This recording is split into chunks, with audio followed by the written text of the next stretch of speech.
Hello everyone, I am David Deden, Creative Director at Azobo Studio, and I'm super proud and happy to talk about weather today for the new flight simulator. There is 5 important things we want to cover today about this new atmospheric engine in order to unify the rendering of the sky in the simulation. Everything related to the weather special effect, also the new day and night cycle, the volumetric clouds, and the live real-world weather implemented natively in the game. So, to start with the new atmospheric simulation, we had to completely restart from scratch this aspect of the sim, because we really wanted the lighting of the world to be as realistic as possible and to take advantage of new techniques coming from the video game industry to make this as best and as realistic as possible. So, in this case, the new scattering systems allows us to unify all the different sources of light and to render all of them all together. Typically, the sunlight, the moonlight, the starlight, the city lights, all of those things are informed by the air density, by the humidity of the air, even sometimes by the pollution.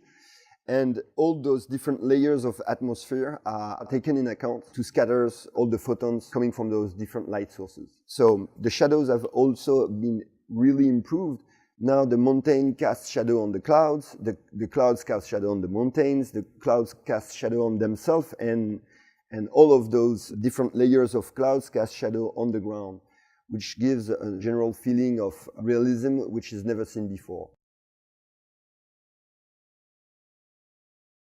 So now, what about the new weather special effect? We've got now a fully volumetric 3D rain natively in the game. We also have a volumetric rainbow scattering. It's really based on what would happen in real life. If you have the right context, the right level of humidity, typically rain, and the right angle, you will see a rainbow where you would see it in real life. At the level where actually, as in real life, most of the time there is an echo to the first rainbow, and you can see it in game. You can see the echo of the first rainbow propagating in the atmosphere because it's a scattering calculation, so it works as in real life. So the rain impacts also the cockpit itself. Each water drop on the windshield is informed by the speed of the plane or the thrust of the engine. Depending on this, you will see each drop of water being stretched on the windshield, which is pretty neat. We also have a fully volumetric fog. We also have the icing, depending on the real-life parameters and context. So we will see the ice propagating on the wing and with all the systems that allows the pilot to de-ice the wing. This clip is cool because it shows what I was talking about. You can see this cloud in the middle of the picture, which is lit directly by the sun because there is a hole in the cloud ceiling, and the other clouds all around are darker. And it works also for the rain that you can see under the cloud, which is lit directly by the sun too. So we can see the nice movement of the rain. So it's a time lapse, so it has been slightly accelerated in order to demonstrate what I was talking about. Here you can see the rainbow, and if you look at it closely, you can see the echo of this rainbow behind it, again, because it's really based on physical calculation. Here you can see the rain impact the cockpit rendering and typically the way the water propagates on the windshield itself. And you can see that depending on the speed, the drop of water will be stretched in the direction of the wind, which is pretty neat. So we have also improved the night engine. So now we are talking about a fully yearly based day and night cycle. What it means is that the position of the sun will be really informed by the moment of the year. Summer, the sun will be higher in the atmosphere in the north hemisphere, obviously, and it will be lower during the winter. But it's the same thing for the position of the moon, depending on the moment of the year or the month. Same thing for the stars, which will have their accurate position in the sky. We have also completely revamped the lights on the ground. So the city lights, the road lights, the runway lights or the airport lights in general, all those lights will also inform the rendering. You can see the clouds being lit by the city by night. And it allows, as a result, VFR navigation by night, which is pretty cool. All the reflection also are taken in account. So you will see all those lights reflect on the water, for example. which is also rendered as any layer of the atmosphere. It sounds weird, but it's actually the case. So you can see on those videos that during a dark day, the water will be super dark and the reflection of the buildings are really dark. And in a bright day, you can see that suddenly, in this case, the Seattle Bay is pretty colorful, and you can see that the ocean now is at the same spot, much more blue due to the color of the sky and the reflection of the building themselves. It's much more colorful too.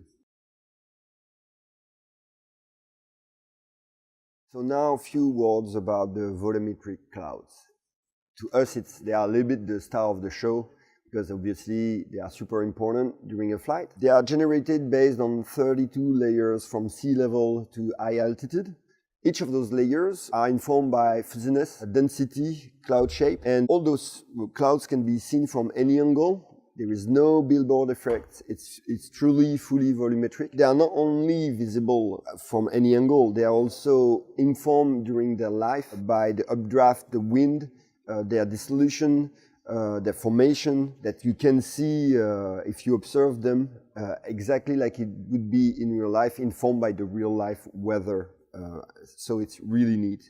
Thanks to this system, we basically have a native support of all the cloud types. Depending of the width of the layer or the density of the layers, we can basically display any type of clouds thanks to this system, which is super cool. And we simulated this all around the globe, and the view distance is 600 kilometers, which is really important because especially when you fly in airliners, you can see them from very far, and we still have the same level of accuracy, which is really great.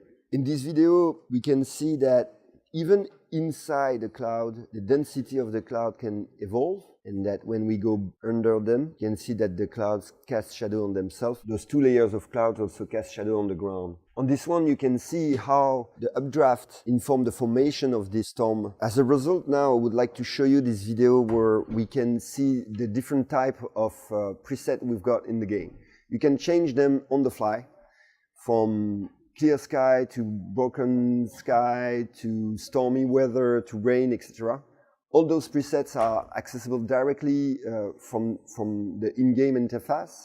So I would like to show you now something pretty cool that you haven't seen before, is the ability for the user to change seamlessly the time of the day just with this slider. It's real time, no loading, and it's really cool. Hope you enjoyed it. So now a few words about the live real world weather.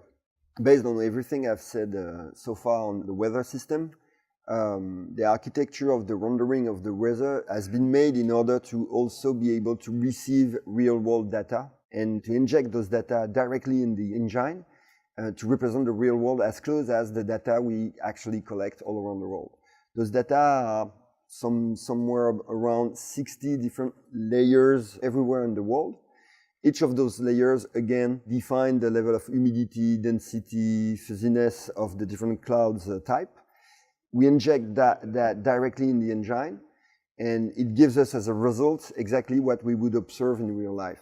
If there is a cold front in real life or hot front in real life, a storm, if it rains somewhere, all of that will be directly injected into the engine and will reflect what happens in real life. So on top of the information related to the clouds themselves, there is also all the information related to pressure, to humidity, to temperatures, to wind gusts. So as a result, we have a native support of jet stream, for example. So your navigation will be based on actual weather information that you will have to take in account, which is super important, typically for airliners, where the navigation is really based on the speed of the wind on higher altitude. So on this video, you can see a screenshot of a website with real-life data, how we put this in the menu of the game, and how you can actually see the exact same clouds in-game.